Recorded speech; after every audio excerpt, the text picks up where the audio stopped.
One day, your heels will get to the floor in downward facing dog. Stop using this cue. It's not true. Some people will, and some people won't ever because of their anatomy. If someone's got a strong pinching sensation at the front of their ankle in downward facing dog and their heels are nowhere near the floor, it means that they've got bone-on-bone compression at their front of their ankle. Bones have come together and stopped them getting any more movement.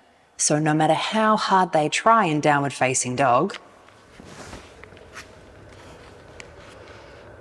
the fronts of their ankles are already compressed.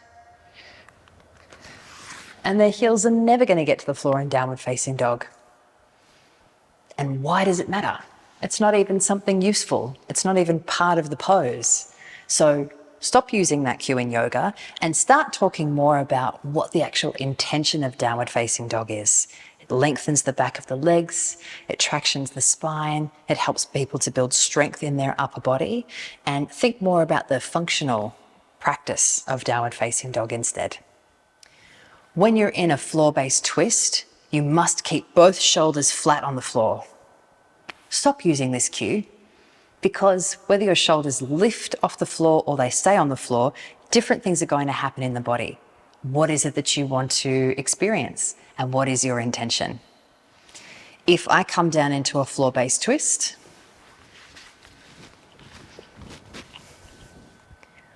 and reach my arms out beside me, as my knees come across toward the floor, my left shoulder comes up off the floor. If I thought I had to plug that shoulder back down on the floor, my knees are going to lift up. Knees go down, shoulder comes up, shoulder goes down, knees come up. I'm like a little seesaw. If my shoulder comes up off the floor, I actually get a lovely stretch through my armpit, my pec, my chest, even radiating down the inner arm, which feels really great. If I always thought that I had to plug that shoulder flat on the floor, I'd never think that I was allowed to experience that. Or worse, I might think that it's dangerous for my body if the shoulder was to come up off the floor. But it's not necessarily true. Different things are going to happen depending on where your body parts move to. Nothing is inherently dangerous about that. So instead of being really firm and absolute and saying shoulders have to stay flat on the floor, maybe think about giving people a choice or allowing yourself to explore and have the choice so that the practice becomes more functional rather than dogmatic. Anytime you're in downward facing dog or you've got your arms raised above you, you must line up your ears with your biceps. Stop using this cue. It's actually anatomically impossible for many, many people.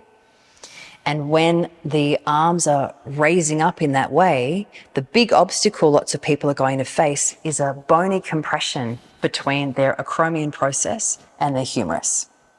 So if I was to turn sideways, what I'm talking about there is a clean line of flexion of the shoulder where the arm actually can't come any further because there's a bony compression happening here. What people will try to do when they've got their arms raised up and they can't go any further is to try and find the next place down the body where they will move, which is usually the junction between their thoracic and their lumbar, which means they'll do this. Which is also not inherently a bad thing to do, but it will kind of put them into a back bend. Some people will actually be able to take this arm further back just because of the shape of their bones. And some people will hit that compression point quite early. It's not that important. It's not actually the crux of the pose, downward facing dog, for example, and it doesn't really make that much of a difference. What are you actually intending to do? What's the pose that you're practicing? What's the actual feeling that you're looking to imbibe in the shape? And see if you can orient your cues toward that rather than a very fixed anatomical landmark position that lots of people will never be able to achieve in their body. And it doesn't even really matter. If you enjoyed this video today, please feel free to check out some of my other videos up here, and thank you for joining me today.